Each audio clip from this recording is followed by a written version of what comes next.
Joya Essentials SEO analysis. So the SEO score is 65 out of 100 according to Web Page Analyzer, which is good score. The redirection at 301 is not in place, which means there are two different domain names. The redirection need to be set up. Essential oils obviously is the main keyword at the moment, key keyword.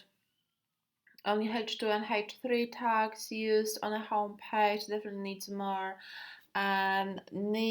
more variety when it comes to tags. For some reason, the content icon as a word is the most used on this particular page. So obviously that needs more variety. What else? There are no keywords, but it's standard. Okay.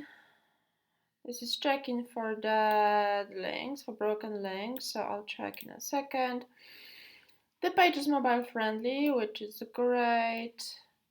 It looks good. When it comes to the speed, it's loading very fast, which is great. There are absolutely no issues. I will include a screenshot after the scan finish checking broken links because it might take a few minutes. So that's the initial overview of the SEO.